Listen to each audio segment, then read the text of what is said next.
Good morning, good afternoon, good evening, ladies and gentlemen, boys and girls. Welcome to Emergency Management Associates. We're coming to you from the Area Command, 392 miles west of Kitty Hawk Beach, North Carolina. I'm waiting just now for my monitor to come up and show that we're on the air here. We'll wait just another couple minutes to make sure we've got people that are here in the program so I don't repeat myself. I have a lot of important information I don't want to have to repeat or even then go back over and over and over again. I don't like doing that. I like to say the information once and make sure it gets out to everybody that's here. I see we're on the air now. We have Demon Catman, my buddy from the east of England here. Mary Undur of Knots is here. Jerry Hayes is here. Welcome, welcome. We appreciate you all being here, guys. Thank you for joining us here on Emergency Management Associates today. Welcome, welcome. Okay, it's great having you here. Now, I'm going to talk about Hurricane Erin first. This is a pending emergency that's ongoing right now. Now, just to give you an idea, okay? This is only to give you an idea of what's going on with Hurricane Erin here, okay? Hurricane Erin started out last Thursday as a tropical storm. Thursday and Friday was a tropical storm. Then Saturday, it became a Category 5 storm, the largest hurricane in history, okay? Upwards of a Category 6, but it didn't make it there, okay? Sunday, it got downgraded to a Category 3. Now, there was an eye wall change, okay? The eye wall changed out. Then, come Monday, yesterday, it went back up to a category, it went from a Category 3 and down to a Category 2, okay? Today, it went back up to a Category 3 storm. Not to a Category 4, but to a Category 3. This is still a major hurricane. This is very much still a major hurricane. I want to get you the information about what's actually going on. Okay, first I want to go to the National Weather Service and get you the briefing from the National Weather Service. Then we'll continue talking about what is going on with the storm.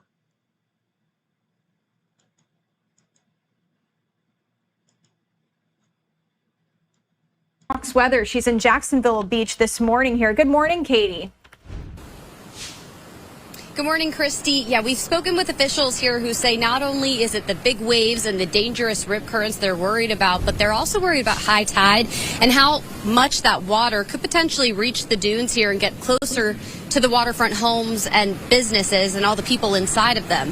When you look at the water here behind me, though, you'll see it's a bit more active than normal. We've been watching offshore buoys that are clocking wave heights around 5 feet high, but we know that there's potential for those waves to be as large as 9 feet. It brought out a lot of people this morning to go surfing, but as far as people getting in the water, it's really not allowed past your knees. They've got red flags up here warning people that is. Okay, again, she says it's not allowed. The beaches are closed between South and North Carolina all the way up to New Jersey. The beaches are closed. Look at this idiot, okay? Yes, he might be a surfer. Yes, he might have some experience with waves, but it's not allowed. It's just not safe and too dangerous for even the best swimmers who could get swept out to sea very quickly when you have rip currents that you can't. Okay, notice the lifeguard tower here. He has a red flag. That means it's too dangerous to be in the water, but this lifeguard is not doing anything about it. We don't hear him on his loudspeaker telling people to get out of the water. Can't necessarily see when you're standing in this water. The lifeguards can see those currents from the stand, but it gets dangerous when you're in the water yourself. We've been speaking with a number of people, locals, we've been speaking with vacationers, who all of which say they've been monitoring these conditions and were aware of the impacts from Erin. But some people were definitely surprised to know that we could feel impacts from a storm that's so far out to sea. Still, we have these rip current advisories impacting not only us in Florida, where these conditions are really starting, but all the way up the East Coast to New York's Montauk. So a lot of beachgoers are going to be noticing those big waves throughout the week, and likely they're not going to be allowed in the water, and they're going to see those red flags flying no matter where you are on the East Coast. Christy? All right, Katie Byrne with Fox Weather. Thank you so much for joining us. We know you've had a busy morning. And I did want to remind you all that we were waiting on this update from the National Hurricane Center. We actually do have that update for you here right now on Live Now from Fox. This just wrapping up here moments ago. Hurricane Erin, which continues to be situated out here to the east of the Bahamas this morning, with tropical storm watches and warnings still in effect for portions of the Turks and Caicos Islands, southeastern Bahamas, and central Bahamas. Right now, Erin has maximum sustained winds of around 105 miles per hour, continuing to grow in size as it is now moving off toward the northwest at 9 miles per hour. And the forecast really hasn't changed much since yesterday. We're expecting a more northwestward and northward motion over the next 12 to 24 hours. And then the core of Erin is going to pass offshore of the Outer Banks of North Carolina and western Bermuda as we go from Wednesday night into Thursday morning, and then accelerate out eastward into the North Atlantic as we move through the day on Thursday into Friday. But the big change this morning now is we've now issued a storm surge warning for the Outer Banks of North Carolina from Cape Lookout up through Cape Hatteras, all the rest of Dare County up to Duck. This means there's the danger of life-threatening inundation of 2 to 4 feet of inundation above ground level, especially in that warning area here. And that is, again, life-threatening inundation. We're particularly concerned about both the ocean side of the Outer Banks as well as the sound side. And this graphic from the National Weather Service office here in Morehead City talks about some of the timing. We're expecting the highest water on the ocean side beginning today on Tuesday, continuing all the way through Thursday, with the potential for destructive wave action on top of that storm surge that could result in severe beach and coastal damage, beach erosion, overwashing and washing out of roads to become unpassable, especially roads like North Carolina Highway 12. There's also the potential for sound side flooding on Thursday once the wind turns north as Erin's center moves off to the northeast. If we broaden out a little bit, however, there's also a risk of some coastal inundation of 1 to 3 feet above ground level, both to the south across the rest of the North Carolina coast, either northern South Carolina and up into portions of the lower Chesapeake Bay area, including Hampton Roads and portions of the eastern shore of Virginia. We've also now issued a tropical storm warning from Beaufort Inlet all the way up to Duck. So portions of Carteret, Hyde, and Dare counties. This means there's a likelihood of tropical storm conditions somewhere within this region within the next 36 hours, likely beginning late Wednesday or into the overnight hours, Wednesday into Thursday. And then also we've extended now a tropical storm watch north of Duck up to including Virginia Beach and portions of northeastern North Carolina for the possibility of tropical storm conditions there. Now, if we zoom out a little bit, we've been talking about the rip current risk all week, and you can see on this map basically the entire East Coast from South Florida up through the Carolinas, the mid-Atlantic states, up into even northern New England has at least a moderate or even high risk of rip currents both today and to tomorrow. And that large wave field, as Erin's wind field expands, is going to affect almost the entire east coast of the United States with dangerous surf and rip current conditions. So please stay out of the water. Pay attention to those warning flags along the beaches. So I'll just wrap up here with the key messages. We're expecting life-threatening surf and rip currents across the beaches from much of the western Atlantic basin, from the Bahamas, much of the east coast of the United States, Bermuda, Atlantic Canada over the next several days. Storm surge flooding and tropical storm conditions are expected along the North Carolina Outer Banks. With some of the storm surge beginning even as late as today, with the tropical storm conditions and worsening coastal inundation beginning Wednesday into Wednesday night and continuing into Thursday. Heavy rainfall from the outer bands of Erin will continue to affect parts of the Bahamas and Turks and Caicos today, resulting in some flash and urban flooding. And interest along the rest of the U.S. mid-Atlantic coast, southern New England, should monitor the progress of Erin, as there are some potential for strong winds, especially offshore in the marine waters and also for Bermuda. So thanks for joining us here. You can come back to the National Hurricane Center at hurricanes.gov throughout the week for the rest for any updates on Erin. I'm Mike Brennan at the National Hurricane Center. Okay, that's Mike Brennan from the National Hurricane Center, guys. You got his message. Now, I want to follow up with this. Okay, so please stay here with me. Okay, we got Hurricane Eric bulletin number 4. Tropical storm and storm surge warnings are currently in effect for Dare County and the coastal areas of South and North Carolina, indicating that a tropical storm, force winds, and life-threatening inundation from rising water will reach the area within the next 36 hours. Dare County remains under a state of emergency, as other counties also, and a mandatory evacuation order still remains in effect for all areas of Hatteras Island, Hurricane Evacuation Zone A, which includes the villages of Rodanthe, Waves Salvo, Avon, Buxton, Frisco, Hatteras. If you are still on Hatteras Island right now and you have not left, you haven't evacuated, the time to do so is now. The time to evacuate Hatteras Island is now. Okay? The window to safely evacuate is closing quickly. Once Highway 12 has been shut down, it won't be reopened and you will be stranded on Hatteras Island. I will play a video in just a minute showing the dangers of doing that. Okay? But you have just maybe hours to get out right now. Now, we know that there are hardy souls out there. Okay? You build a home possibly, or you bought a home out there and you think it's on stilts, and you have gotten over to the stores already and gotten your 72-hour kit full of water and food and other supplies ready to endure a storm for at least 36 hours. Okay? Or even 72 hours. Now, if you have a home on stilts, you might think you're safe, but you're not. Okay? You're absolutely not safe at all. Many times those homes will be knocked down because of heavy waves and high water and even wind action. Heavy wave action and coastal flooding is going to occur. Now, I personally have seen 2 homes knocked down from high waves and wind, and then those homes are swept out to sea. Now, there is a problem with that. Okay? If those homes are knocked down, all the boards and all the damage from that home will be swept out to sea, and it will go out to sea up to 20 miles off the coast.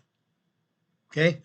That damage will pose hazards for small boats and large boating and also ships out in that area. So please, guys, get out of your homes right now. Okay? I'm just telling you. You don't want to be caught in that type of situation. The time to go is now. Okay, now coastal flooding and overwash is already beginning to occur along vulnerable stretches of North Carolina Highway 12 that I spoke about a minute ago.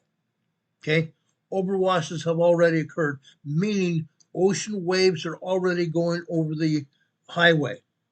Okay, that is expected to continue and get worse with the approach of today's high tide, which is 5 p.m. Eastern Time today, which is approximately 25 minutes from now. High tide. Okay? Once coastal flooding begins, inundation will persist for several days. Inundation means water over the highways, water over land and beaches. There will be beach erosion as well. Okay?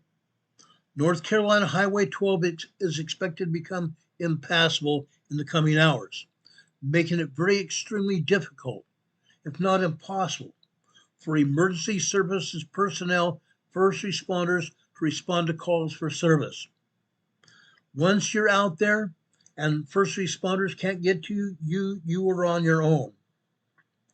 Now, although the most severe impacts from Hurricane Erin are expected to be on Hatteras Island and other coastal barrier islands, residents and visitors north of the Oregon Inlet, especially those staying along the ocean front, they should remain alert.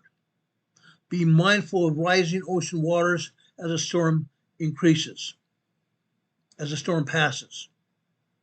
Now, as that storm passes onshore and even offshore, be ready to take necessary precautions such as moving vehicles to higher ground.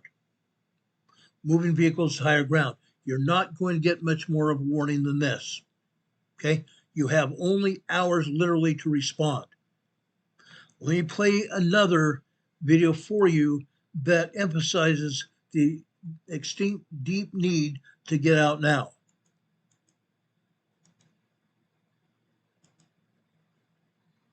Impacts. storm surge up to 4 feet possible for parts of the Outer Banks. We have Fox Weather Storm Specialist Mike Seidel joining us out of Rodanthe, North Carolina with the latest there. And Mike, yesterday you spent the morning and part of the day in Kitty Hawk, also a part of the Outer Banks, but navigating to Rodanthe, and there's a lot of parts of the story. You have, yes, the surf, the waves, the rip currents, but also, and I think you're going to talk about what's behind you, these homes that may yet again fall victim to the very intense waves of the Atlantic. Yeah, here in Rodanthe, it's very precarious. And I noticed the National Park Service last year put out a study that there's 750 structures on the North Carolina coast alone that are being threatened. And here are 2 that have been abandoned, and they're going to eventually probably fall in the ocean. Now, they'd like to tear them down and get them out of here, because once the debris gets in the ocean, it can spread for up to 15, even 20 miles. Also, there may be a septic tank under the house. I mean, all kinds of issues, wires and pipes.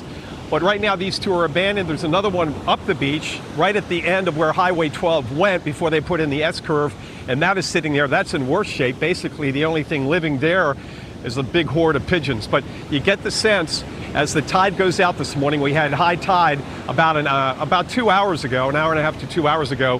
What's happening? The wave heights are increasing. Get this. Now, the Scripps buoy right off the coast here, yesterday morning when we started, had a wave height of 3 to 3.5 feet through the 8 to 9 a.m. hour. Right now, that wave height is 7.2 feet. So the wave heights have more than doubled. And the Cape Hatteras buoy, which is about 175 miles east of Cape Hatteras, it's well offshore, their wave height's now up to 11.8 feet, so just under 12 feet.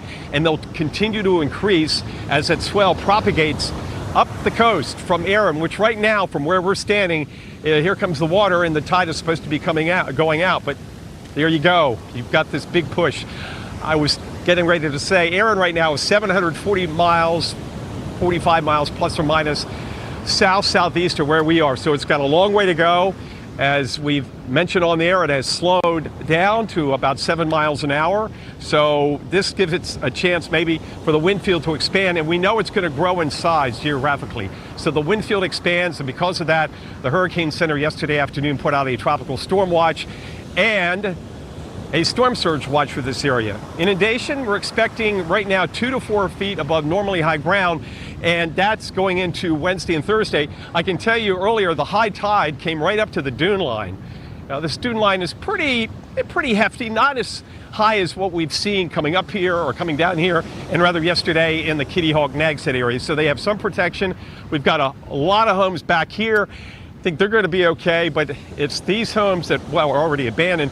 Then you've got this house right here that is currently being not lived in right now. Everybody's evacuated, but it certainly looks like they have been using the home in recent days or weeks. So a lot to unpack here, but the problem is it's all about the surf, the wave heights, and the destructiveness of both of those together on these beaches. So we're going to have a lot of serious beach erosion, and we may have a loss of some property, albeit homes that are not being lived in anymore. We've got definitely 3 here in Rodanthe that are out this far in the water. You notice everything else is farther back.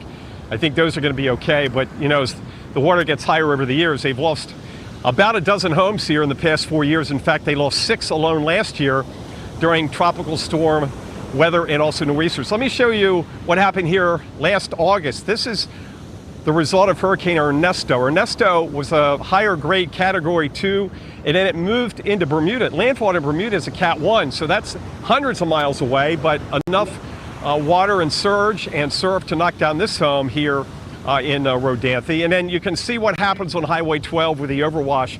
This is from a nor'easter, a coastal storm during the colder months of the year. And look at Highway 12. That's why there's a mandatory evacuation right now for 12 and for Hatteras Island, from the Oregon Inlet Bridge all the way down to Buxton, the island, and Ocracoke. So all those areas under tropical storm watches, coastal flood advisories, or storm surge watches. And then we have the whole issue of the wind coming in, which could peak up at 40 to 50 miles an hour. That may knock out some power. But once again, it's all a beach story. You go 15 miles inland, no problems. Maybe a passing shower or thunderstorm. but we're not going to have freshwater flooding, river issues. We're not going to have wind damage or wind issues inland. It's all really confined right to the coast. Not only here, but from Florida all the way up to Jersey and South Shore, Long Island. So guys, a long way to go. It's only Tuesday morning, and the worst of the weather comes in late tomorrow and Thursday. So we've got until Friday until this water goes out and the ocean subsides and the rip current issue goes away here. Probably not until Saturday until they're going to let folks back in the water. I'm waiting to hear from NAGSAD to find out what their situation is today on swimming.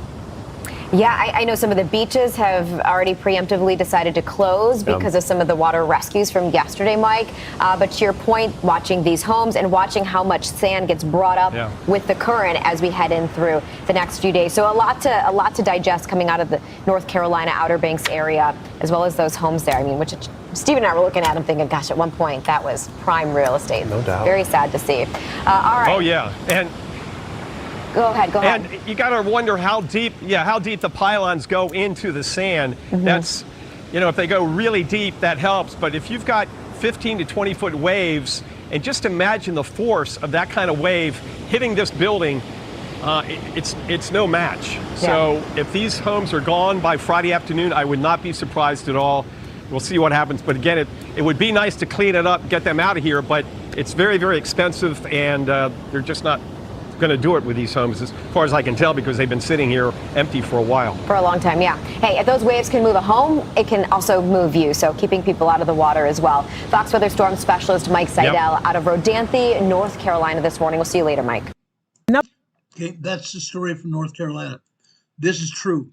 I've been in contact with the emergency managers up and down the coast, as far inland as Morganton, where I'm at.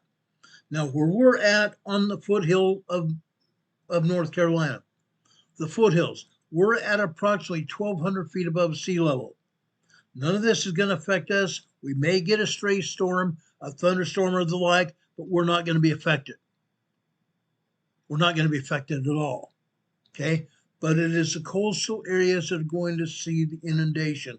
The coastal areas are going to see massive wave action. They're going to see probably upwards of 40 to 50 mile per hour winds. If you're at the coastline, you need to be aware of that. You're going to see these breakers go up to 20 feet high. Ocean waves 20 feet high, guys. That's what they're expecting. Now, we will be back on the air later tonight to talk about Hurricane Erin when things change. I'm not going to say if, but when things change. We'll be back on the air tonight and again tomorrow talking about what's going on. We want to bring the latest to you, so those of you that are near the beaches or the southern eastern side of the coastlines, so you'll be made aware of what's happening. And by then, the emergency services personnel in your areas should be making the warnings available to you by driving up and down the streets, putting over their bullhorns, advising you what's going on. Okay? I hope they're doing that. That is the plan. Does anybody have any questions for me about what's going on? I want to make sure you have this information. This is important. Do we have anybody with any questions of me?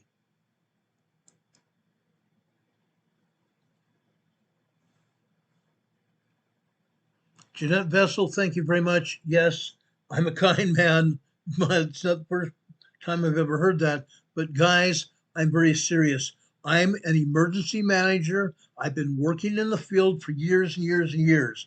I've done disaster drills in 39 states. I've been at several hurricanes after the hurricane went through.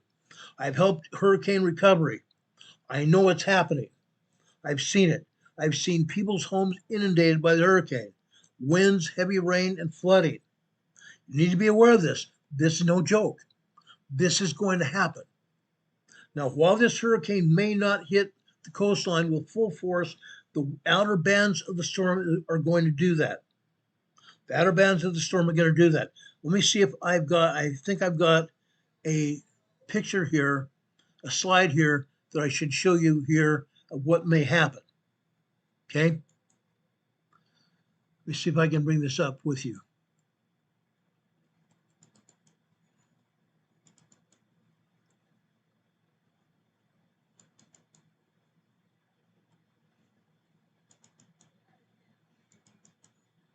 Okay, this is where the storm is right now. Now, let me enlarge this picture so you can see it.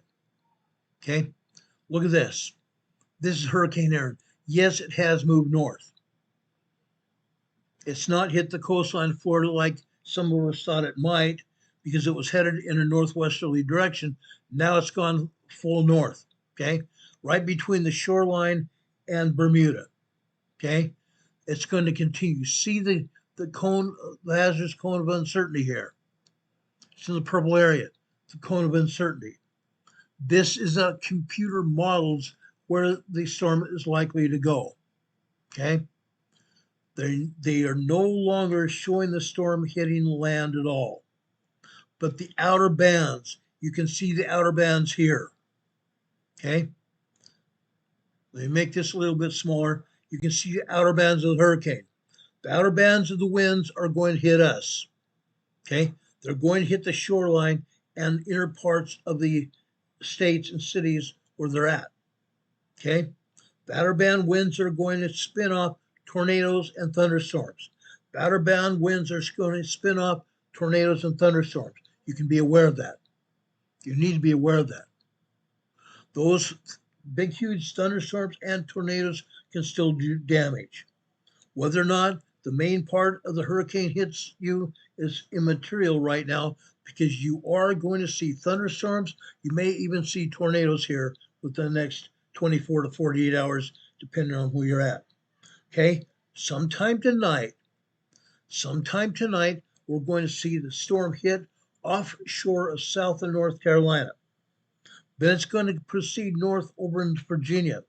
Virginia beaches have also been closed. Virginia beaches have already been closed. That should be going on right now. The authorities, the first responders should have closed those beaches by now. But it's an ongoing process to keep people off the beach. Okay? But those of you that have even a half of a brain need to know that your lives may be put on the line while you're going there, because once the storm reaches a certain pitch, the first responders are not going to risk their lives trying to save you. And then it's all going to be on you to save your own life, find out whether you die or whether you live. That's long and short of it. I'm spelling it out. I've seen people be swept out to sea. I've seen people drown in water. It's not very pretty. The outer band winds here are going to spin off thunderstorms and tornadoes here. Okay? I will bring this up more as this day goes on. I will probably be on the air here on YouTube. I'm going to make an appearance on Facebook Live. I'm also going to make an appearance on TikTok as well. I want to get this word out. It's imperative that we save lives here. Rich in Nova Scotia is here. He's got his own channel, Nova Scotia Rich Quake. He says he's going to keep a close eye on it. Yes, he should be, because this storm is going north and it may also clip north or Nova Scotia. You folks in Eastern Canada should also be aware of this. Okay? This is not going to be a good storm. Country Kind of Crazy says, I'm on the Kentucky side, Dale Hollow Lake. I know we felt an earthquake last night, yet still we haven't found out about it. Will you see if we can find something? I already know what happened. That was a 2.9 minor earthquake. But I'm going to tell you this. That 2.9 was actually at least a 3.0, 3.1 earthquake. Now that's small earthquake. Those are considered, 2.9 is considered a minor earthquake. 2.0, 2.9 are considered to be minor earthquakes, but I believe that was a 3.1 small earthquake. Yes, why did you feel it? Because that area has very hard bedrock, very hard old bedrock.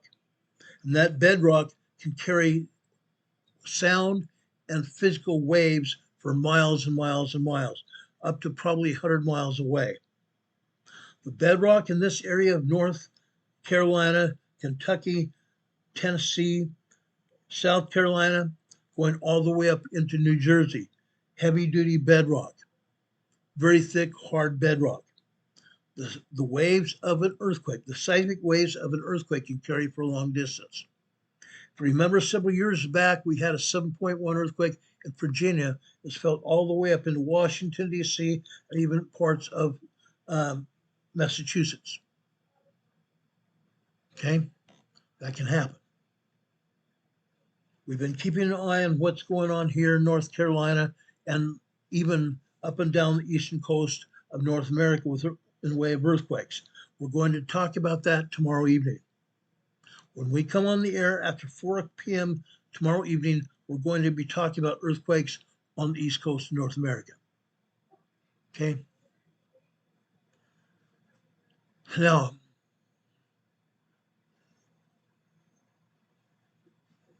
Carolyn O'Steven here is asking, oh, no, you did. It's a man-made weather manipulation.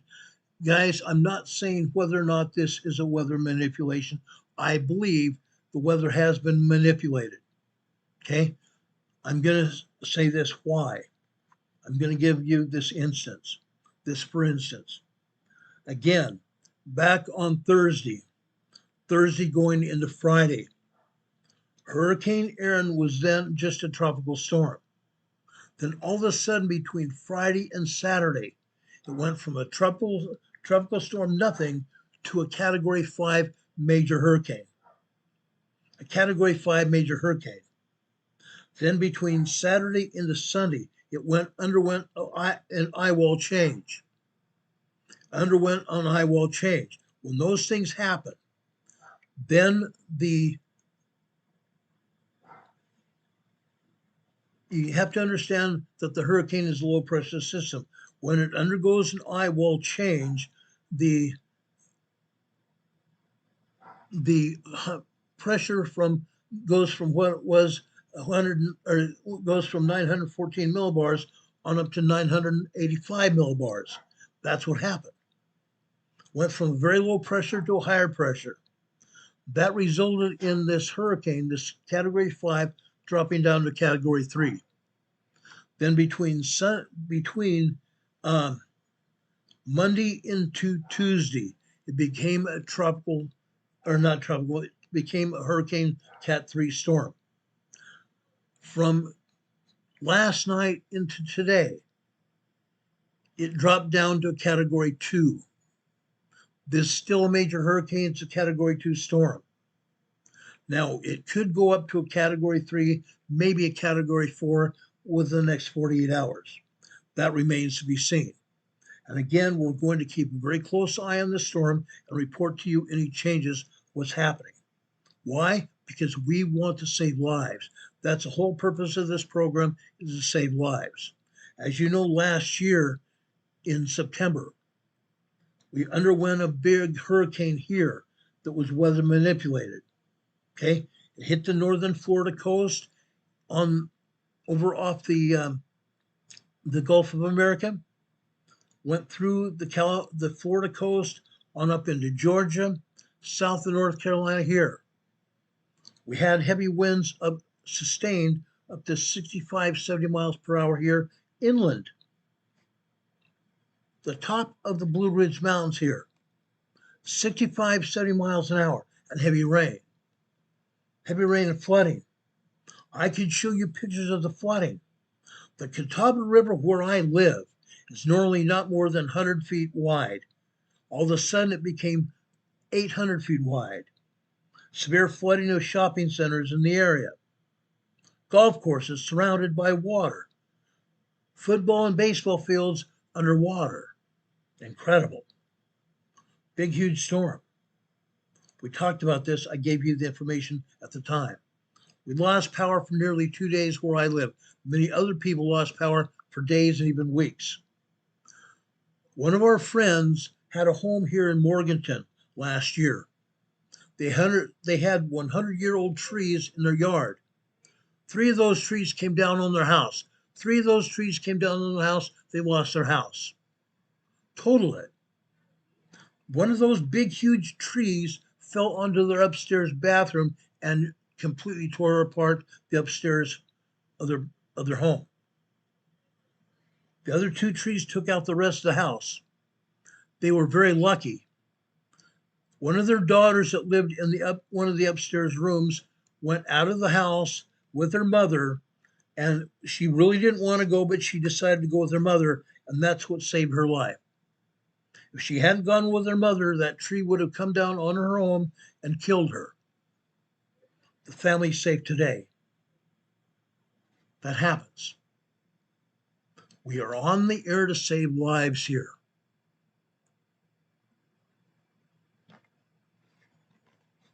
Jeanette is here asking, I know it might sound crazy, but it is true. That's why Hurricane Katrina was so devastating. Possibly. During the Hurricane Katrina era, around 2005, the meteorologists and the scientific personnel were not totally sure how to manipulate weather. But after that, they were. I can show you hurricanes. I can show you tropical storms. I can show you big, huge thunderstorms that are manipulated. I can show you tornadoes that are manipulated. I've covered it. I've watched it. I've become a subject matter expert. Yes, weather manipulation is real. Weather manipulation is real. Lamb is the Light lives just up. Lamb is the Light, who's in our chat today, lives up just about 70 miles southwest of me in the mountains of Asheville, North Carolina. Her town was devastated. Asheville, North Carolina was completely flooded out. People lost their homes. People lost everything they had. People died in that hurricane last year. This is real. This is real.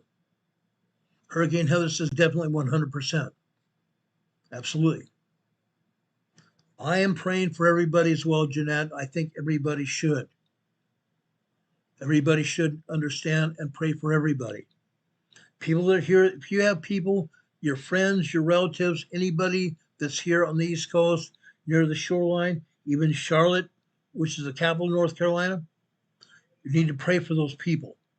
If you know anybody, tell them to get the heck out of Dodge. Go to higher ground. Go to higher ground. If they're anywhere near the coastline, go to higher ground.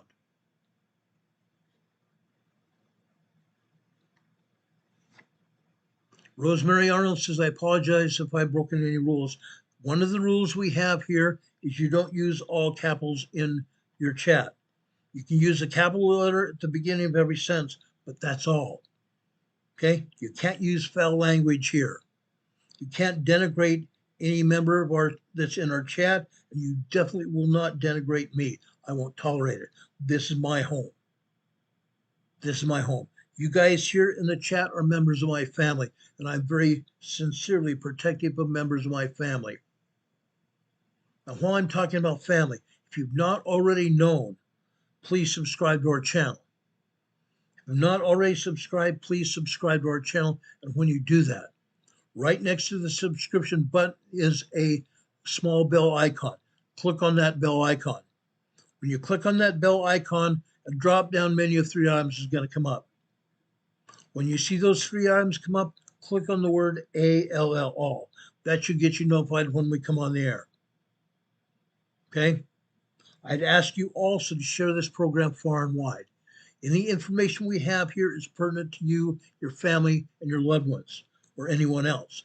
Please share this program far and wide. Do not leave this program after 5 or 10 minutes. Stay until we give you all the information we have for you.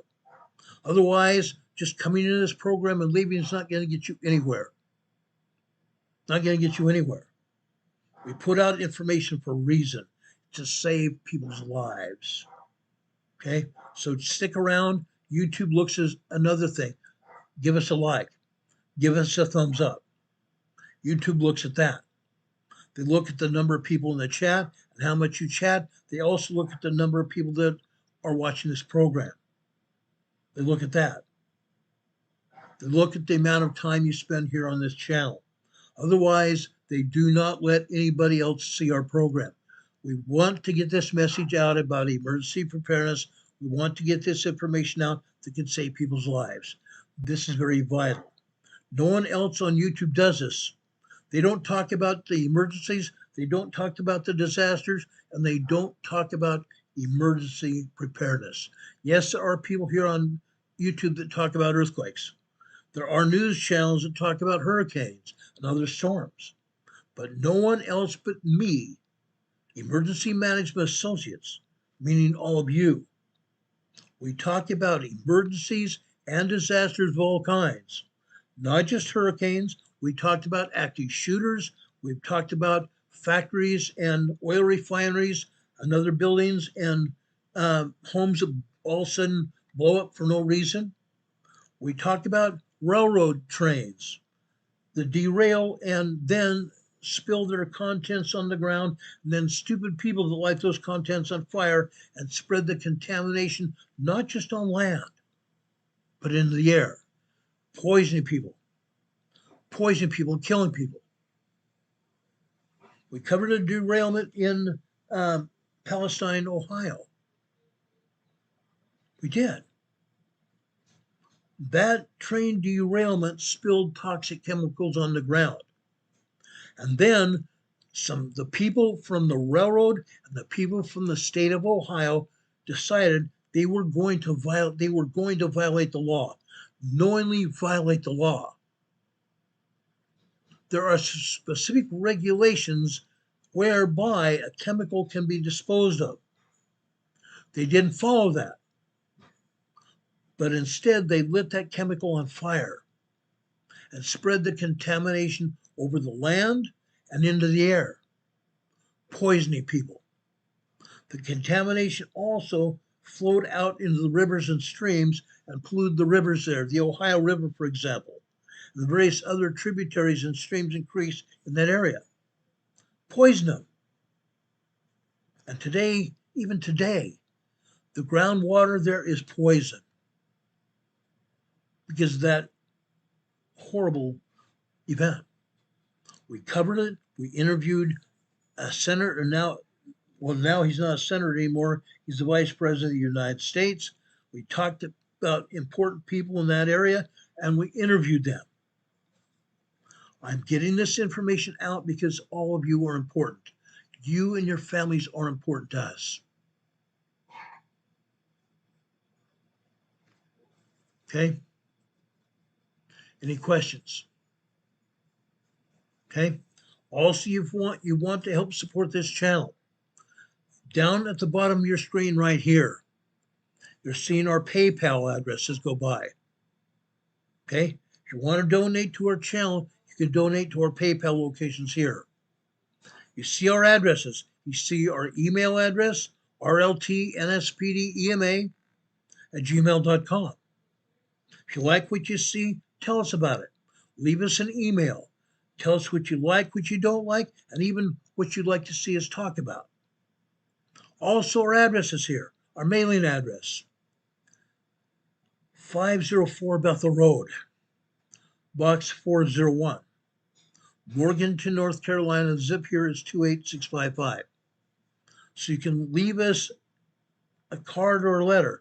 Inside your card or letter, we'd like you to send us a donation. It's happened before and it'll happen again. We have not gotten any cards or letters in over a month now. So we appreciate your cards and letters. And inside those cards or letters, you can send us a donation inside those cards and letters. Inside that envelope, put a letter to us and tell us what you're doing to prepare for emergencies and disasters. Inside the letter, you can do the same thing. The card. Inside the card, write the same thing. We'd like to hear from you. Like to hear how you and your families are doing. So please do that as well. Okay? Also here in the chat, you can leave us super chats, what they call super chats here. You can send us donations here in super chats. We appreciate that as well. Okay? Any questions?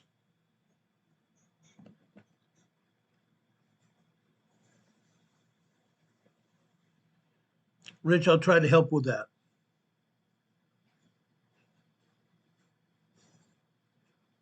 Hurricane Heather, I understand that. No problem. Hurricane Heather is a very dear friend of mine, even a sister. We're not related by blood, but we are sisters and brothers. I understand your pet, your dog was sick, and you had to take care of your dog. We do too. We did the same thing. Lamb's Light says Duke Energy had a lineman get electrocuted last week in Florida. He died. My husband works for them. I totally get that. Okay? When that hurricane hit us last year, we had linemen from all across the United States come over here to North Carolina to help reestablish power. We got them sandwiches and delivered sandwiches to their work site on the poles and the ground area where they're working here in Morganton. We took them meals here, which I know they greatly appreciated. They were spending their own hard time working overtime here, reestablishing power after the hurricane. Incredible feat. Incredible feat.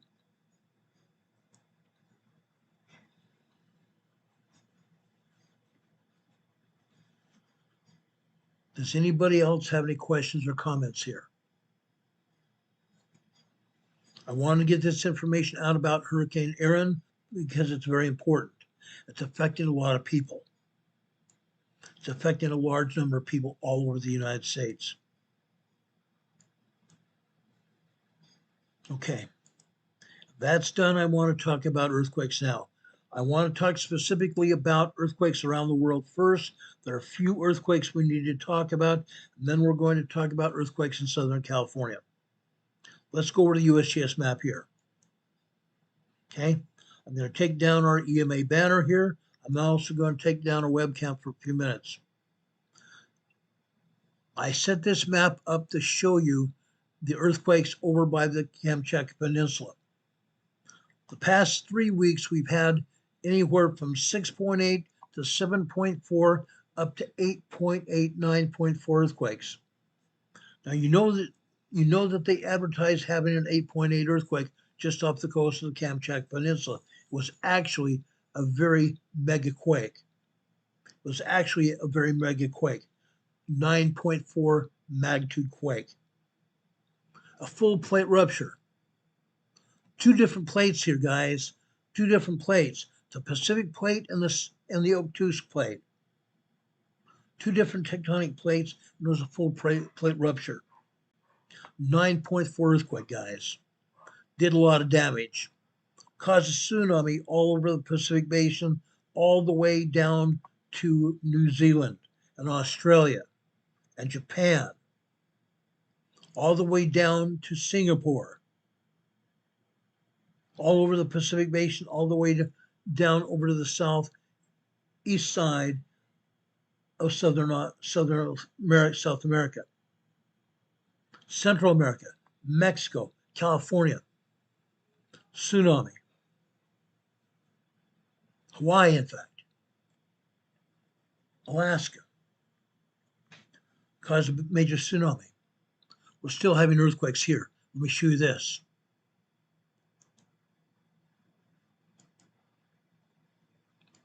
Right here. This is the 5.0 earthquake. USGS has this as a 4.9 moderate quake. They don't call 4.0, 4.9 moderate. They now call it light. I'm calling their bluff. 4.0, 4.9 are moderate quakes. They do moderate damage. They don't do light damage. They do moderate damage. I've proven that over the years, and for them to say anything otherwise is very capitulating. They don't want anybody to realize exactly what's going on because then people will panic. People are going to panic, especially when they try to downgrade everything. It's impossible, literally impossible, but they're doing it. But this area of the Kamchatka Peninsula is very vulnerable. And as I said, it's had quite a few earthquakes here. Over to the west from this earthquake, this is a 4.2 aftershock. All of the earthquakes that you see here are aftershocks of the 9.4 earthquake just a couple weeks ago. Aftershocks. This is a 4.2 moderate quake. This is a 5.0 large quake.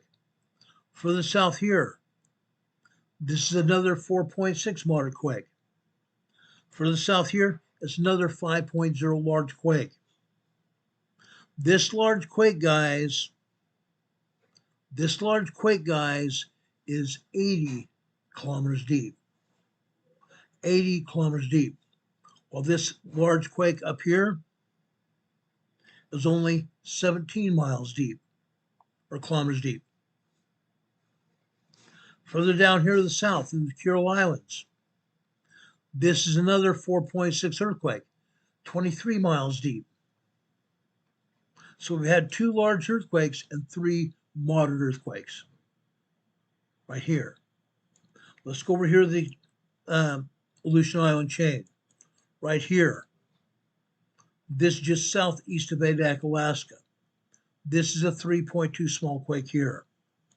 One of the other earthquakes I want to tell you about here is over here just southeast of Sandpoint, Alaska. 4 weeks ago, we had a 8.0 earthquake hit here. USGS had it as a 7.8, and I did an investigation, and it was over an 8.0 earthquake, larger than an 8.0 earthquake. Major damage and also caused a minor tsunami. Okay, here we have an aftershock, a 4.1 moderate aftershock. This aftershock was 19.5 miles deep. You see Alaska over here has some earthquakes, nothing more than a 2.2, 2.3 earthquake. All the rest of these are all tremors. All the rest of these quakes are all tremors here. Let's go south here. I want to go just south over here, south of Hokkaido, Japan. Southern Hokkaido, Japan got hit with a large earthquake. This is a large earthquake that actually happened last night, just after 6:20 p.m. Eastern Time last night. This is over on the coastline of Hokkaido, Japan. Near the coastline of Hokkaido, Japan, in the mountainous region. Guess what's just north of there? This is a city here. North and east of this earthquake is a city. This is a large 5.1 earthquake. There is going to be some damage here. There is going to be some damage, and there may have been also some injuries here. 5.1 earthquake here in Hokkaido, Japan. Okay? Unreal. Earlier today, there was also another 5.3 here in southern Japan here. 5.3 earthquake earlier today here in southern Japan. USGS has taken it down. Go figure. Let's go over here to Taiwan. Off the east coast of Taiwan here. This is, they say this is northwest of Shinaki, Japan. Guess what? I'm sorry, not that. They say this is actually 9 miles east of Hualien, Taiwan. 9 miles east of Hualien, Taiwan. This is a major city here on Taiwan, just off the coast. This is a 4.7 moderate earthquake. The ocean waters here absorbed the shockwaves of this quake. There is no damage at Hualien City, Taiwan. No damage here at Hualien City, Taiwan. This was 9 miles east of the city here. No damage here in Taiwan at all. Okay, let's go further south here. Okay, over here south of Manila, Philippines here. This is another 4.8 moderate quake. This quake is 45 miles deep. Still a fairly shallow quake. 4.8 earthquake. 4.8 earthquakes do moderate damage. 4.8 earthquakes do moderate damage. Now, they're not showing any other earthquakes here in the Philippines, which is a fallacy. There are 3 other earthquakes south of here around Mindanao, Philippines, to the east and the south. They're not showing all the earthquakes. They're not showing all the earthquakes here in Indonesia either. Look at this. They're showing 1 earthquake. There are 36 earthquakes here in Indonesia. This is another 4.8 earthquake here. This is over in the Banda Sea. The Banda Sea here, guys. A 4.8 earthquake here. And this is over here near Labuan Bao Indonesia. Okay, out in the ocean here. Now again, it's off in the ocean. I don't believe there were anybody on the island that felt this earthquake. This is east of Java here. Okay, there are other earthquakes all over Indonesia here, but again, USGS is too stupid to show them. Yeah, too stupid. I'm calling a spade a spade.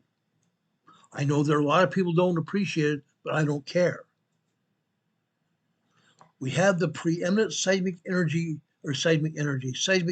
of the world. Yet our agency doesn't care about anybody else around the world. I find that appalling. I find that very much appalling.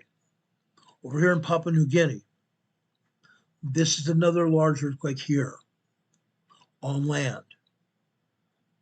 On land here. This is in a forested area here. Very much a plateau coming off a hillside over here in Papua New Guinea. This is 31 miles northwest of Kandrian, Papua New Guinea. This was a large earthquake. There are people living in the villages, in the towns of this area. They don't make much money, maybe $500 a year. That's all. They live off the land. They live off the land. They live in cardboard and wooden shacks. Cardboard and wooden shacks around this area. When they have an earthquake like this, the earthquake shakes and destroys what they have. So let's not forget those people in our prayers either. Okay?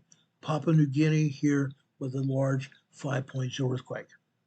Okay? Let's back out here. USGS continues to not show earthquakes here in Australia or New Zealand. There are earthquakes here. Down to the south here on the Antarctic Ridge. The Antarctic Ridge. This is a large 5.3 earthquake here near the Belleny Islands. The Belleny Islands. Balleny, the Balleny Islands here. A large 5.3 earthquake on the Antarctic Ridge here. Out in the Pacific Ocean. Nobody lives here. Nobody felt that earthquake. We go north here into southern Tonga here. Okay? This is a 5.4 earthquake south of Tonga here in the Pacific Ocean, and nobody felt this earthquake either. The ocean waters of the Pacific Ocean absorbed the shockwaves of this quake. No one on any of the islands felt this earthquake. Okay? Go over here south of Argentina. South of Argentina, near the Drake Passage here. This is another large 5.7 earthquake. A very large 5.7 earthquake. This earthquake was felt over here in southern Argentina here. Yes, it's out here in the ocean here.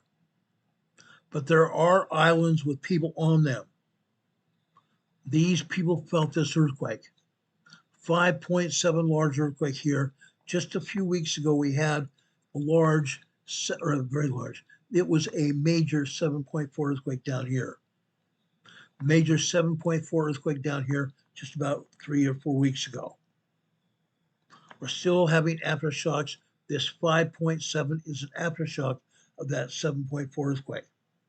They're going to continue to see earthquakes here, and we've already seen many aftershocks here since that earthquake here. Okay, let's go over here into Chile here. Let's go up here into central Chile here. This is a 4.6 earthquake here, just over here near Serena, Chile. Serena, Chile. Okay, look where it's at. Right along the coastline. Yes, there are people who live over here in this area. They may have felt this 4.6 earthquake. Okay, it's right along the coastline. They may have felt this shaking, but it probably didn't do anything. Just a moderate quake here. Down here to the south, in the foothills of the Andes Mountains here. This is a 4.1 earthquake. Northeast of Monte Patria, Chile. Northeast of Monte Patria, Chile. In the Andes Mountains here, this rock is heavy duty. The rock echoes the seismic waves here, and it echoes the seismic waves all over this region. People felt this earthquake. 4.1 moderate quake. Now, it's very sad to say that there are 14 other earthquakes here today in this region. And USGS is not even showing us what's going on. If you go over the European map, you'll see the earthquakes. Okay? We go up into northern Chile here. There's another 12 earthquakes up here. They are moderate earthquakes. None of them are 3.0. They are moderate 4.0 to 4.7 earthquakes here in northern Chile. This happens every day. Happens every day. There are a total of 32 earthquakes here in South America. There are several earthquakes here in Colombia here, northern Colombia. They're not talking about, are they? Over here in Central America, we have many earthquakes here, about 13 earthquakes here. What are they showing? One earthquake here in Guatemala. A 4.6 moderate earthquake here in Guatemala. Incredible. We have earthquakes here in Central America, they're not showing them. We have 42 earthquakes here in southern Mexico. Southern Mexico coming from over here in Puerto Vallarta, all the way down here to the Guatemala border. Why are they not showing them? When we have swarms like we're having here, it's just leading up to a point in time when we will have a large 5.0 or larger earthquake here. Yes, we're going to have another large 5.0 or larger earthquake here in southern Mexico. It's going to happen. It's going to happen. And after a major earthquake in southern Mexico, within a matter of days or even 24 hours, we see a major earthquake here in Southern California. It's going to happen. We are expecting a major earthquake here to happen in Southern California very soon. It's imminent. It's imminent. Okay? 2 days ago, from down at the border of Mexico and the United States, all the way up to Northern California, we had over 400 earthquakes.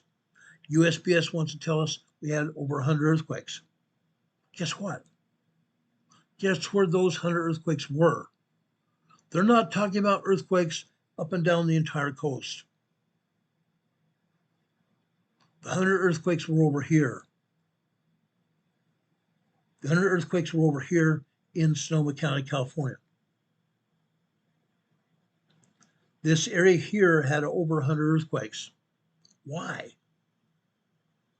Because, folks, just like Texas, Oklahoma, and Kansas have drilling rigs to drill for oil and gas. In this case, we have people that have drilled into the upper magma chambers of a volcano. They've drilled into the upper magma chambers of the Clear Lake volcano here.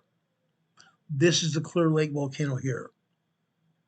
They drilled into the upper magma chambers of the Clear Lake volcano to obtain steam to power turbines over here in Sonoma County, California.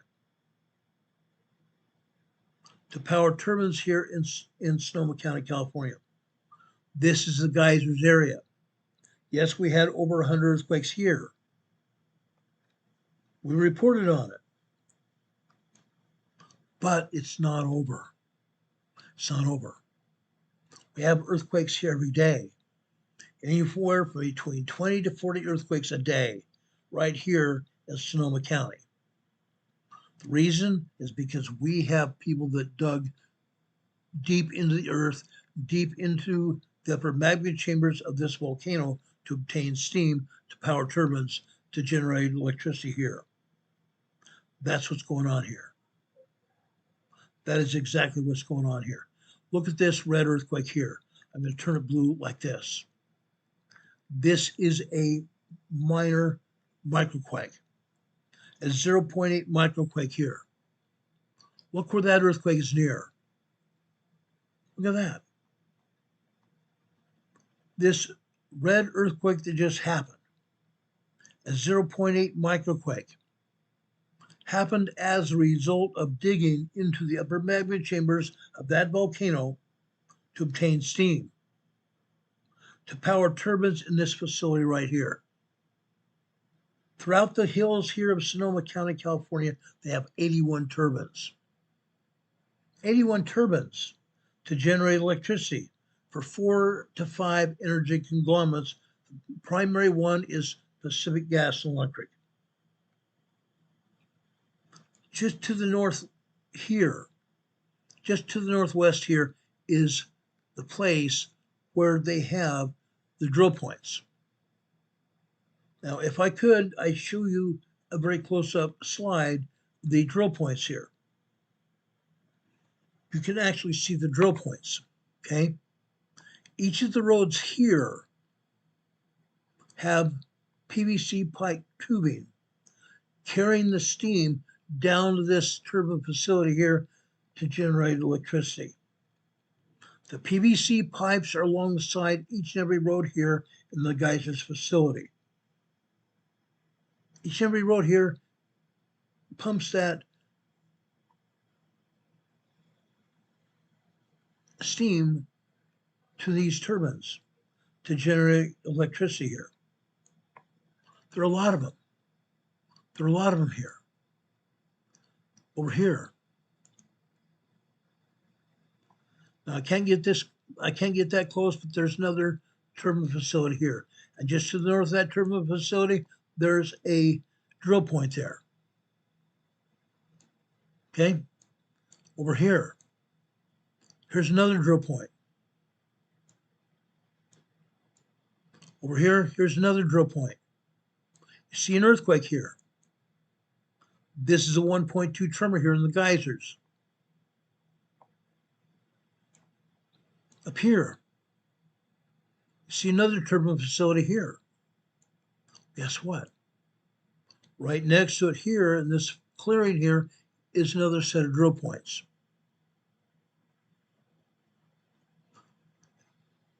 The earthquake seismic energy comes off the Pacific Ocean, off the Pacific Plate, over here to the geysers area.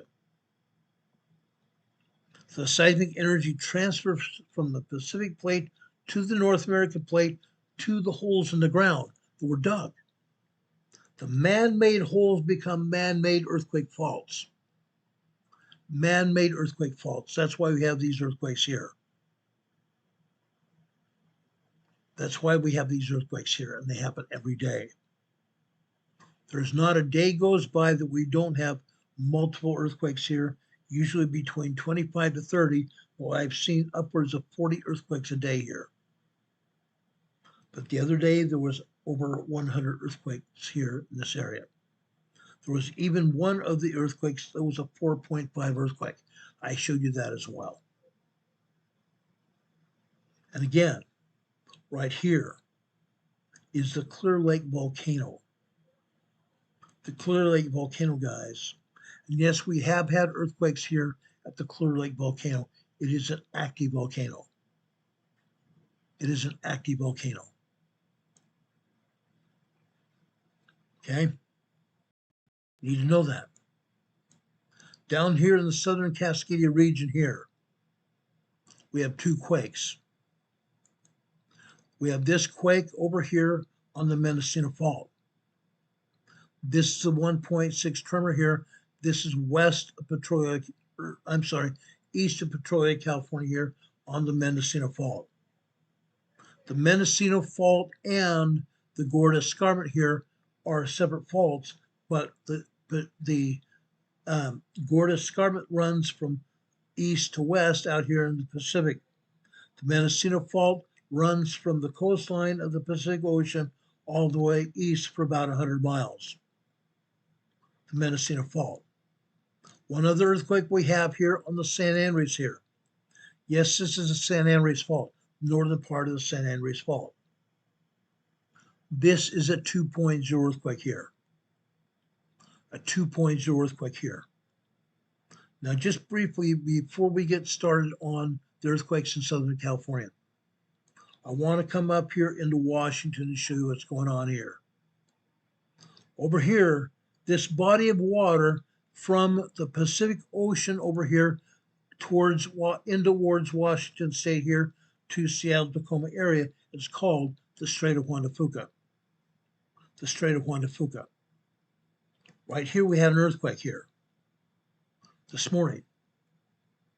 This was actually late last night, this was a 3.5 earthquake here in the Strait of Juan de Fuca.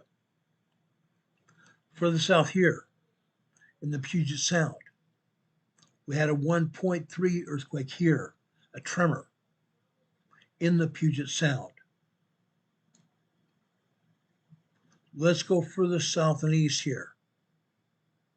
You see a yield sign here. USGS has yield signs denoting explosions. This is not an explosion. This is not an explosion. Look where it's at. It's in a forested area. There is no quarry here. There is nothing to be seen as an explosion. No explosion was even reported. Again, USGS denotes explosions just off the top of their head. They don't even take into account where the earthquake is. This is not an explosion, guys. No matter what USGS wants to say, this is not an explosion. This is, however, a tremor. A 1.7 tremor. This is a quarter of a mile deep. This is a quarter of a mile deep. Okay? I used to have the utmost respect for this agency.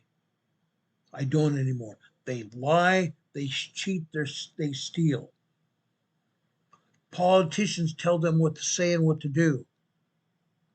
They don't listen to scientific information anymore. They don't tell the public what the public needs to know. Just don't do it. Sad. Very sad. Over here west of Mount Rainier. Okay. This is a 0.2 microquake. To the south here is another 0.3 microquake. West of Mount Rainier here. What they're not showing you is there are a bunch of microquakes here at Mount Rainier. There are a bunch of minor tremors here. There are also minor earthquakes and small earthquakes hitting Mount Rainier today. Look here, they're not showing a darn thing. Nothing.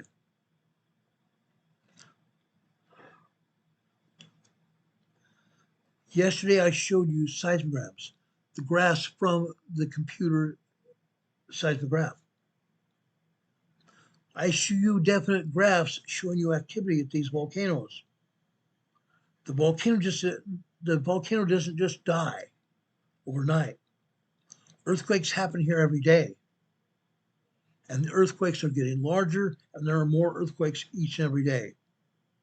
For USGS to say there's no earthquakes here, they're lying to the public. They're deceiving the public.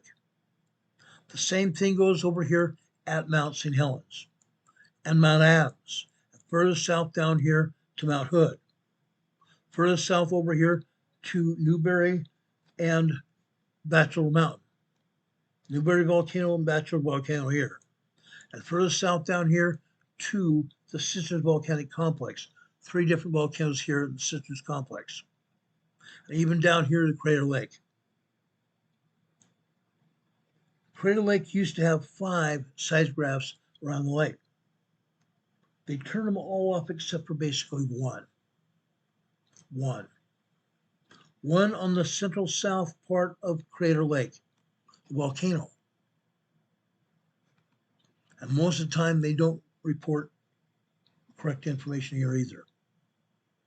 They're just not doing it. They don't care. They don't care. I've shown you the activity over in the southern part of the Cascade Subduction Zone region. Let's go over here into Southern California. I want to show you the seismographs, the readouts from the seismograph.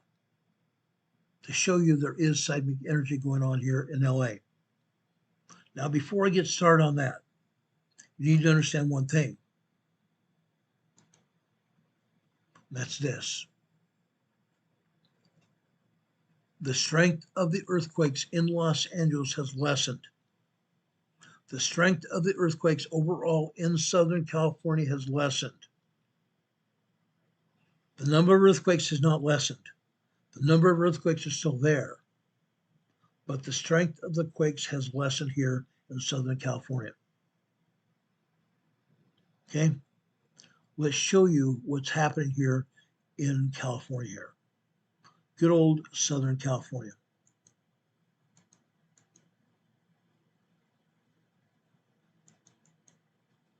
Okay, this is out in the desert east of the San Andreas Fault at Rancho Mirage, California.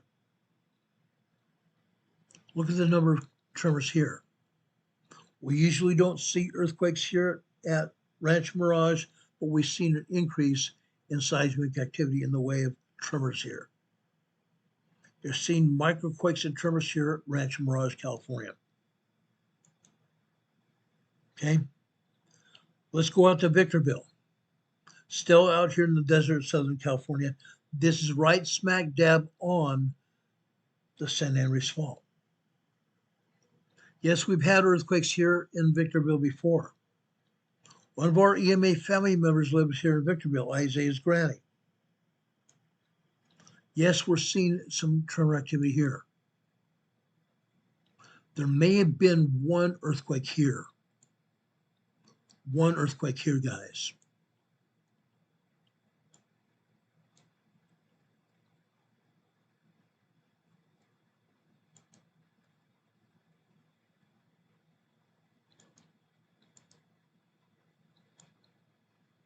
Up at the top of the seismometer here, you see one vertical line here.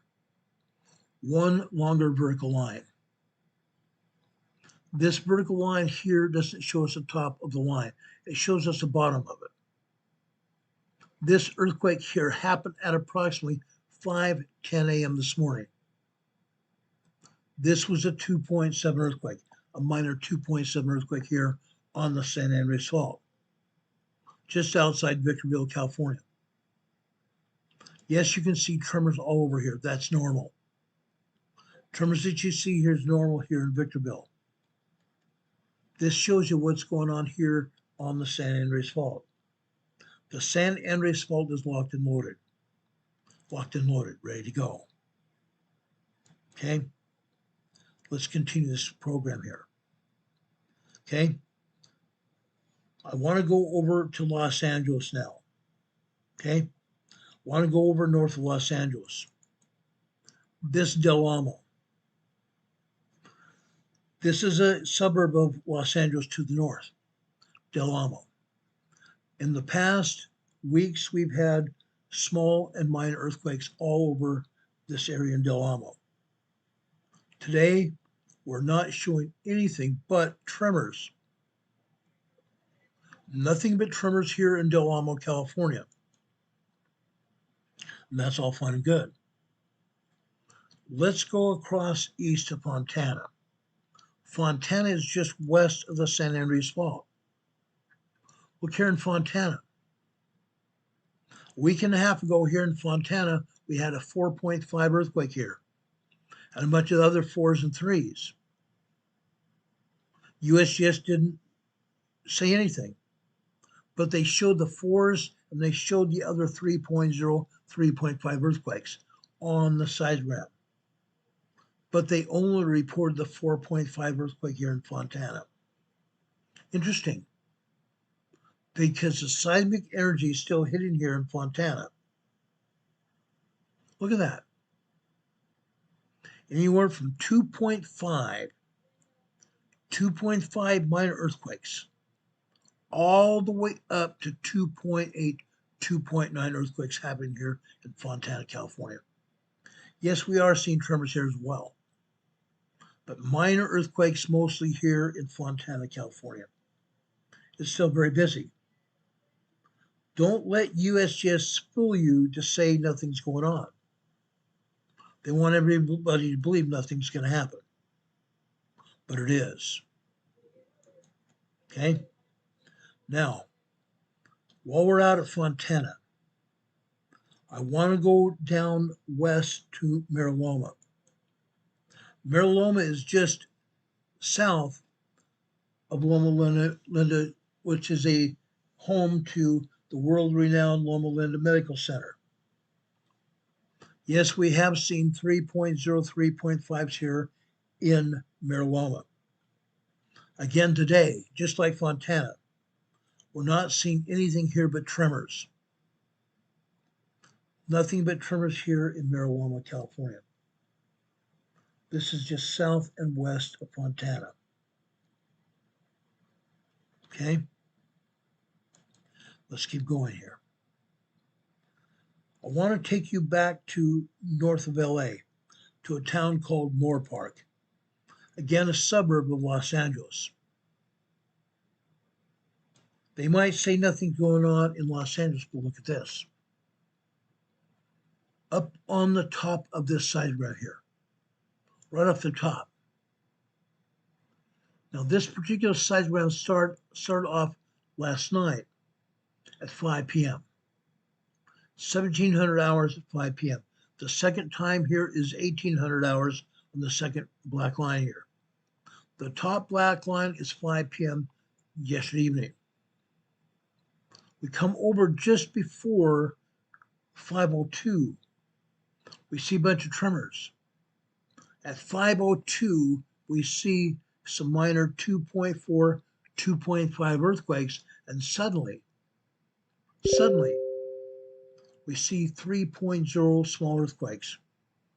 3.0 small earthquakes continue to happen for a minute and 45 seconds. Okay? About 70, 75 seconds worth of small 3.0 earthquakes. That would rattle your feet, wouldn't it? We shake your house.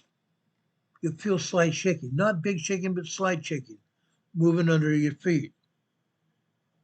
That's what happened here in Moore Park last night. Yes, you see your share of small, minor tremors as well. Look at that. All over Moore Park side ramp all day long.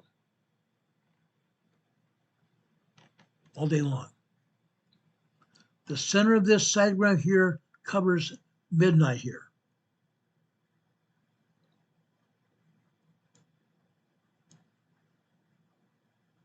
This line over here, you see 000 hours, that's midnight. And then you see it comes down here to just after 4:45. The green line here is 4:45 this morning. You see minor tremors and minor earthquakes here on this particular side ramp. Moore Park, California. Like I said, it's a suburb of Los Angeles to the north of Los Angeles City. Let's continue here.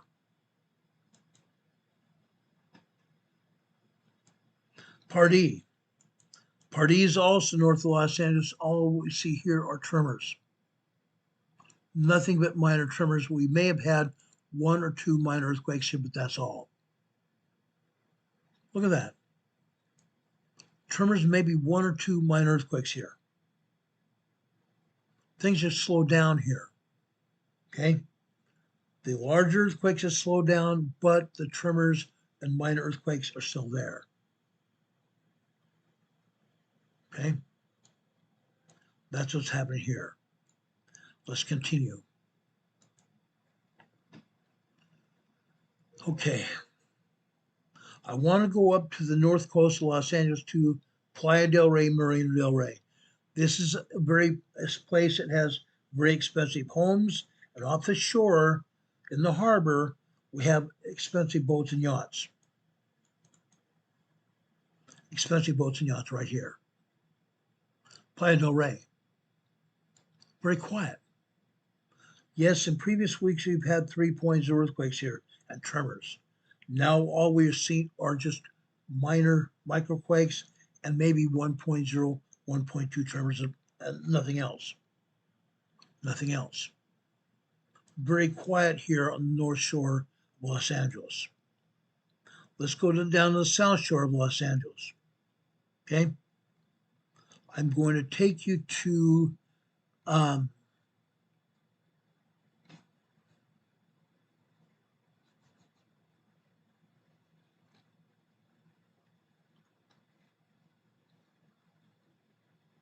I thought I had Laguna here.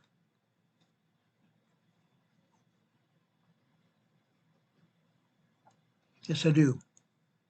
This is Laguna Niguel. Look at this, guys. All you see here are minor tremors, nothing else. Nothing else. Usually we have bigger tremors here than this, larger tremors here than this. 1.1, 1.3 tremors here overall.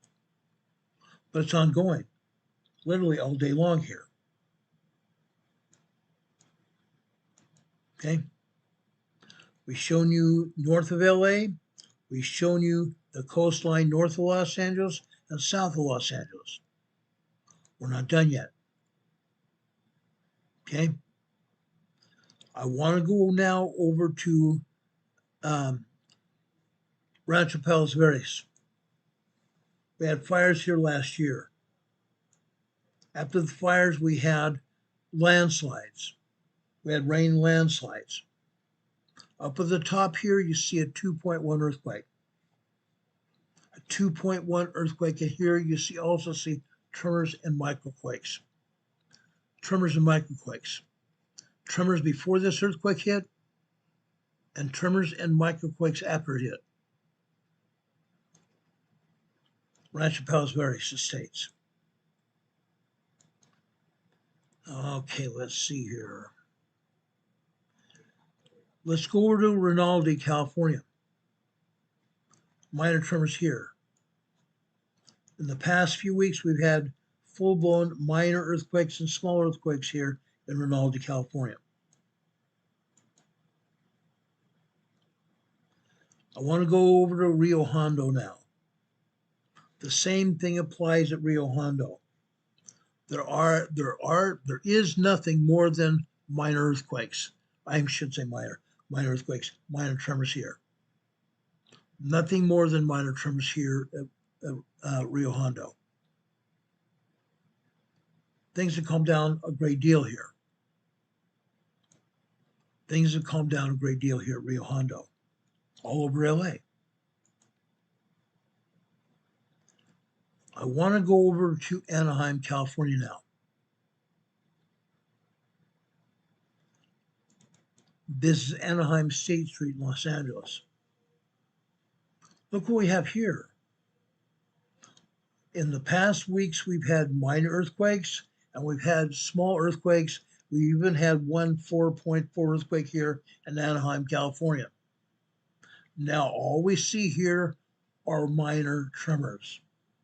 The only thing we see here at Anaheim, where Disneyland and Knott's Berry Farm are tremors here. Just very minor tremors here in Anaheim, California. This is State Street. Okay, one other place. Want to take a look at Long Beach. This is Long Beach, guys. Long Beach, California. This is what they call light hype. Light hype is the name of the seismograph. Okay, light hype here in Long Beach. We've seen minor tremors here like you're seeing here before now. But we're not just seeing tremors here before. We've seen minor earthquakes 2.0 to 2.9. We've also seen 3.0, 3.5 small earthquakes here in Long Beach. Not happening today. For whatever reason, the seismicity, the strength of the earthquakes has gone down. The only time we had any decent sized earthquakes was early last night. Okay, just after 5 p.m. last night, north of LA. Things have really calmed down here in LA. Calmed down here a great deal. Now, there's nothing happening in San Diego County. Things are all quiet on the western front in San Diego. But let's go out to Imperial Valley. One county to the east from San Diego is called the Imperial Valley. This is completely different here. Okay? First off, let's go out to Imperial to El Centro. Go out to El Centro. West of El Centro is El Centro Naval Air Station. Okay? The Navy has an inland air station out here in El Centro. Here in El Centro, we've had 3.0 earthquakes ongoing for months. Literally all day long, 24/7, we have 3.0 earthquakes here in the town of El Centro. Notice this. You see these wavy lines going out to other earthquakes. Those wavy lines connecting these 3.0 earthquakes, register those because those 3.0 earthquakes are because of magma. Not all of them, but some of these 3.0 small quakes are magma in origin, meaning the magma's rolling through the underneath the crust here in the Imperial Valley, headed for a volcano. Sultan Butte volcano in the southern part of the Sultan Sea here, just east of Imperial Valley, east of the town of Imperial here, the town of El Centro here. Okay? 3.0 earthquakes, and we have one of our family members here in the town of El Centro that feels these earthquakes. Our friend is named Juanito. He was here in our chat last night. He feels these earthquakes every time they hit. Okay? This is ongoing. Now I'm going to pause here just for a minute. Renee Steffi is saying there's a coastal flood warning issued today from Newport Moorhead City, North Carolina, for the east part of the coastline of North Carolina. Okay? Coastal flood warning. That's going to go along with our what? A hurricane off the coast. Okay? Renee's also telling us about a high surf advisory issued today by the National Weather Service out of Alaska. Okay? For southern seaward peninsula, east coast, eastern Norton Sound, and Nulato Hills, Yukon Delta coast to the southwest. Okay? A high surf advisory out there in the northern Pacific, the northeastern Pacific Ocean of Alaska.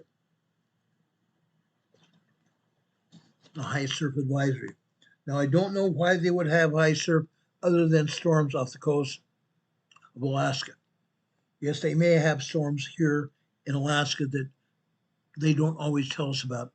They have high storms, very powerful storms that create waves out here. They're not hurricanes, but they're powerful thunderstorms out here in the northern Pacific to cause those heavy-duty waves. Okay? Renee Sevi is also saying a high surf advisory issued by the Weather Service for Mount Holly, New Jersey, and for Atlantic coastal Cape May. Okay? Flood watch advisory issued for Mount Holly, New Jersey, and Delaware beaches. Mount Holly, New Jersey, and Delaware beaches. A coastal flood advisory issued today. Mount Holly, New Jersey for Cape May. Okay? That goes along with our hurricane warning, our high wind advisory. Stay out of the water. Now, I have a couple other locations I want to show you down here in the Imperial Valley. Okay? Let's go down to the southeast side of the Sultan Sea. This is Calipatria. Calipatria is a town just southeast of the Sultan Sea. They have a seismograph here. The seismograph is showing earthquakes here in the Sultan Sea and south of the Sultan Sea. Usually this seismograph shows us earthquakes up to 100 to 150 earthquakes a day. 100 to 150 earthquakes here in Calipatria every day. Let me lengthen out or widen out this seismograph so you can see what I'm talking about. Okay? For instance, this particular sidegram covers the time from 12 noon yesterday afternoon, literally all afternoon and all evening long, until later this morning. Okay? You see minor tremors. You see some minor earthquakes here. Okay? Look at all those minor earthquakes. 2.0s, 2.5, 2.6, 2.7 earthquakes here. It's not over. Now look here. We see a bunch of earthquakes here until just after 8 p.m. last night, 2,100 hours last night. So we see our last minor earthquake just about 2106, 2107, or 2007 last night, which is 8:07 p.m. Then we see another 2.2 earthquake here after 10 p.m. here. Okay. About 10:05 p.m. we have a 2.2 earthquake. Then nothing happens here for many hours. You don't see any other earthquakes until after 4:30 this morning. That's because they either turn the seismograph off or turn it way down so it doesn't record any information that they don't want getting out to the public, that they can't edit. Instead, they turn the seismograph way down, the machine down, so it hardly records anything. Sometimes it records information, but because it's so far turned down, it's not recording all the information. They turn these seismographs down to maybe 10 or 15% of real world. So when we do get a blip on the seismogram, we can say that's a large earthquake. That's a large earthquake. What happens this morning after 4:30? Suddenly we have 2.5, 2.6 earthquakes here.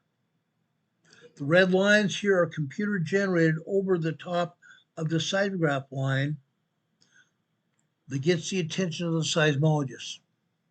The red line is there, computer generated, to get the attention of the seismologist here. Look at this. All of a sudden after 4 a.m.,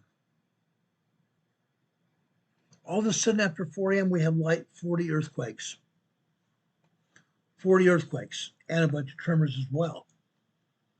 Also, you see each individual line here. Each individual line you see is either thicker or thinner than the one before it. That's because the horizontal lines also show magma coming into the magma chamber here. Magma passing through the magma chamber here, going towards the volcano. That's what this is showing us. The thicker the lines, more magma coming in here. The thinner lines, less magma here. But we're seeing 2.5, 2.7 earthquakes here. 2.5, 2.7 earthquakes here. No, we don't have any small 3.0s or larger, but we do have earthquakes. Usually we see anywhere from 75 to 150 earthquakes here a day. That's just a Calpatria. Now, I showed you El Centro. Let's go over to the town of Imperial.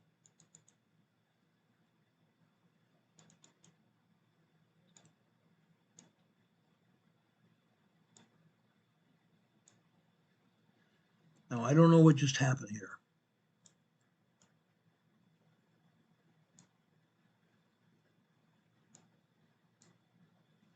I have no idea what just happened with this. There it is. It's because the other seismogram was so large that was only allowing us to show part of it. This is the seismogram from Imperial City, or the town of Imperial here in Imperial County. Yes, we've had small earthquakes here before. We've had minor earthquakes here before. But again, we are only seeing tremors here. The size of the earthquakes have gone way down. All we are seeing here are minor tremors here in the town of Imperial. Let's keep going here. I want to show you Holtville. Okay, Holtville, the Sultan Sea Desert Research Station here in Holtville, California. Look here, guys. Down here in Holtville, they have a seismograph here at the Sultan Sea Desert Research Station. Here we're seeing tremors, and we're even seeing some minor earthquakes here this morning. Let me enlarge this seismogram so you can truly see what we're seeing. Okay? Up here at the top, this seismograph was recording information after 5 p.m. yesterday afternoon. So the top line here is again 5 p.m. You see tremors here. You're even seeing a couple minor 2.0 earthquakes here. But we're also seeing here on this blue line here, this blue line here just after 7:30 last night. 7:32 last night, we had a 3.0 earthquake. I'm going to say probably a 3.0, 3.2 earthquake here. There were multiple earthquakes here, multiple epicenters, back to back. 3.0, 3.2 earthquakes here. Okay? Holtville. They don't want us to see what's going on. In fact, in the past, when they say there's only tremors here in Holtville, we can show you 3.0 earthquakes. That's what's happened here in Holtville. Late yesterday evening, we had 3.0, 3.2 earthquakes here. You see it here on the seismograph. You see minor 2.0, 2.8 earthquakes here as well. All over the seismograph.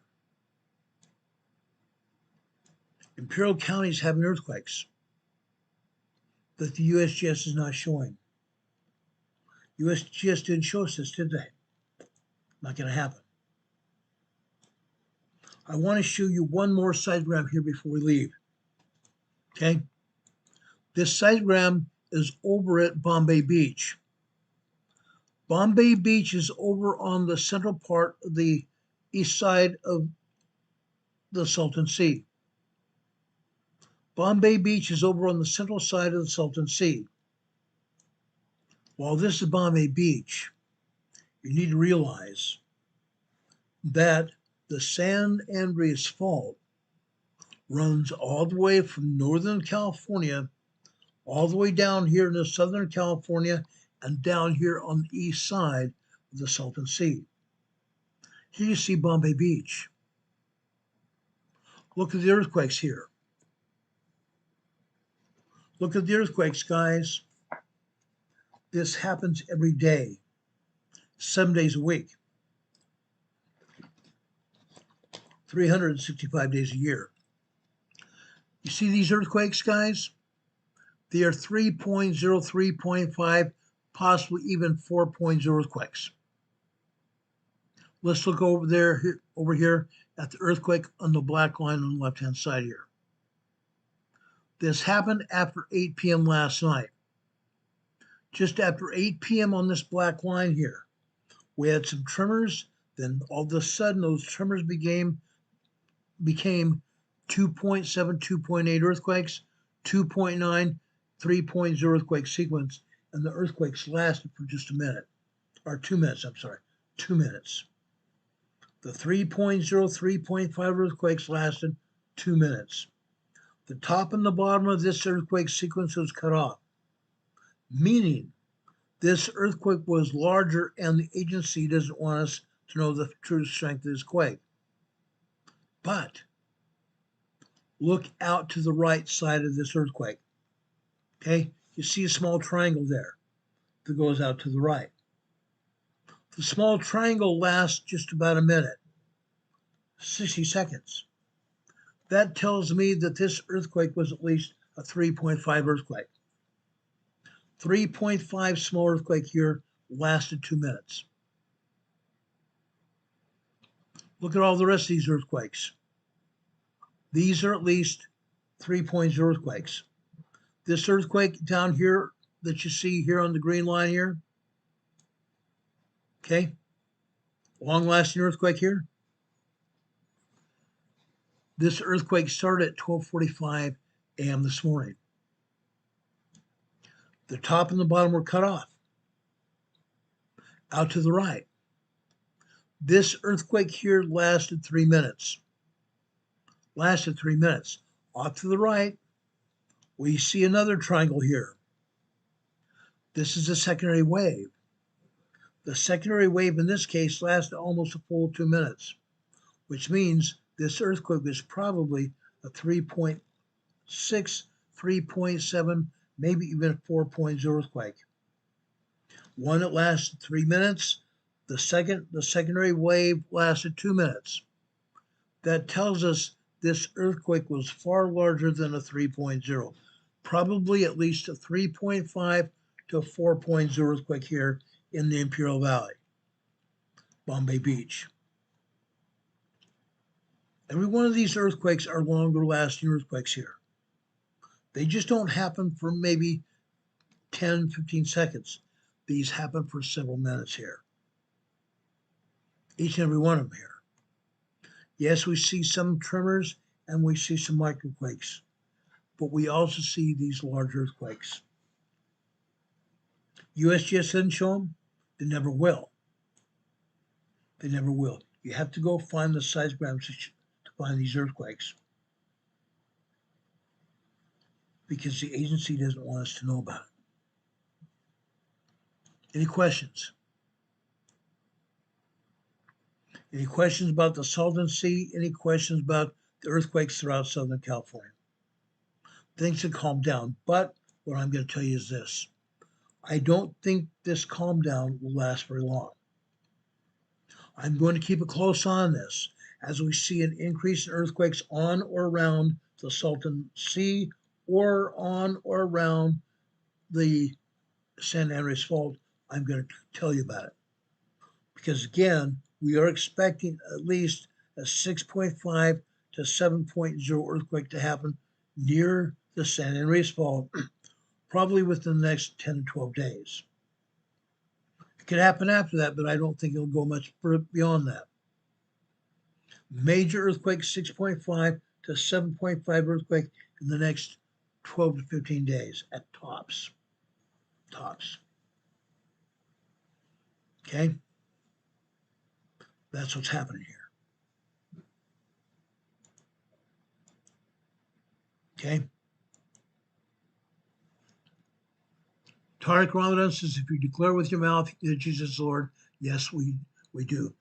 I appreciate you being here, Tariq, but we don't talk about that till the end of the program. I give my devotion at the end of the program. I do believe in Christ. I believe Christ is my Savior. He's our King. Yes, He's our deliverer. Absolutely. He's in control. He's in control. Renee Steppe says another tropical storm warning has been issued for Morehead City, North Carolina, and Ocracoke Island. Ocracoke Island is a barrier island just off the coast of North Carolina. Morehead City, North Carolina, and Ocracoke Island. Okay? Storm surge warning. Storm surge warning. It's lit for the National Weather Service out of Newport, for Morehead City and Ocracoke Island. Storm surge. Storm surge. The heavy-duty hurricane is pushing water like an arm in a bathtub, pushing water out to the beaches. Pushing water out to the beaches and to the coastline. That's called a storm surge. The storm surge will get up to 2 to 3 feet and possibly as much as 4 to 5 feet high. Okay? Another storm surge issued by the Newport National Weather Service, Morehead City, North Carolina, for Hatteras Island until further notice. Storm surge warning until further notice for Hatteras Island, North Carolina. That means Highway 12 that will get people out to Hatteras Island probably is closed. The island's probably closed. Hurricane Heather says that storm was huge. It is. It truly is. I'm showing you the storm here. It's huge. It spans several hundred miles. Just the outer band of the hurricane goes out 100 miles. So from one side of the hurricane to the south side or the east to the west is 200 miles wide. That's huge. That's huge. The eye of the hurricane is 31 miles wide. The eye of the hurricane itself is 31 miles wide. So the outer band would go out another 100 miles on either side. So now we have 230 miles. Huge hurricane. And Heather says they've had mandatory evacuations as well. Yes, the outer band islands, the barrier islands have evacuation notices issued. You need to get off the island. Probably by now you're not going to have another chance. If you're not off the island by now, you're not going to have another chance. And be advised of this. First responders, if you call, won't answer you. Either the phone lines and power lines will be down, or they're not going to come to rescue you. They're not going to risk their lives to rescue you. It's too late. You were given evacuation notice, you should have responded. And in fact, in some cases, when they have tried an evacuation, they find the person that they found. They find the person that they found.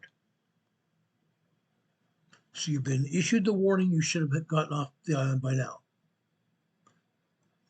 A warning has been issued, a tropical storm warning has been issued for Morehead City, North Carolina, for Hatteras Island until further notice. Again, we will be reporting on this hurricane probably later tonight and early tomorrow morning as we get more information on this hurricane.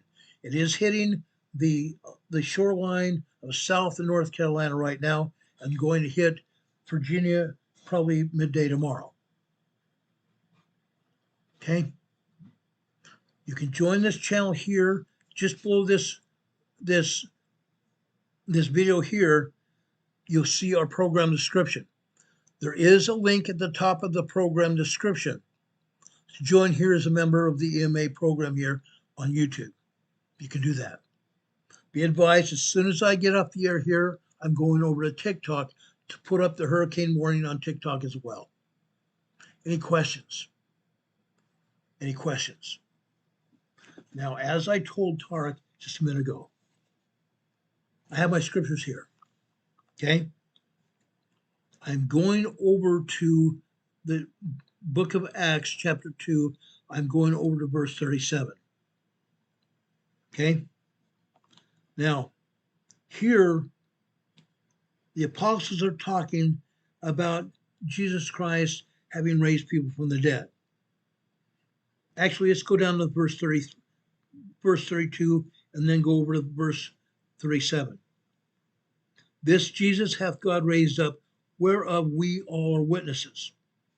Therefore, being by the right hand of God exalted, and having received of the Father the promise of the Holy Ghost, he has shed forth this which ye now see and hear. For David is not ascended into the heavens, but he saith himself, the Lord said unto my Lord, sit thou on my right hand, until I make thy foes thy footstool. Therefore let all the house of Israel know assuredly that God hath made that same Jesus whom ye have crucified, both Lord and Christ. And this next scripture is very important. And now when they heard this, they were pricked in their heart, and said unto Peter and to the rest of the apostles, men and brethren, what shall we do? Men and brethren, what shall we do? Then Peter said unto them, and this is what I'm saying to each one of you, repent and be baptized. Repent and be baptized, every one of you, in the name of Jesus Christ, for the remission of sins, and ye shall receive the gift of the Holy Ghost. That is what is important for each one of us. We've got to repent. We need baptism for the remission of sins, and then receive the Holy Ghost after that. Okay? That's what's important. Again, guys, I will be back on the air later tonight and or early in the morning and give you an update on this hurricane as we get more information that comes in. When Renee Steppe puts out information, I'll pass it on to you as well. I will keep records of what she's doing. I'll put that out as well so you can pass it on to your friends and neighbors. If you have friends and neighbors along the coast of South Carolina, North Carolina, tell them to get out of Dodge. Go to higher ground, at least for the next 24 to 48 hours. Go to higher ground. Get out away from your houses because your house is going to flood. Stay off the beaches. You don't want to die. Okay? I love and appreciate each one of you. May God bless you. May God be with you this day and always. Brothers and sisters, I love you. I love and appreciate you. We give this information out because we believe in helping people and help save lives here. That's why we do this channel. God be with you this day and always. We'll talk at you again. Have a good evening. God be with you until we meet again.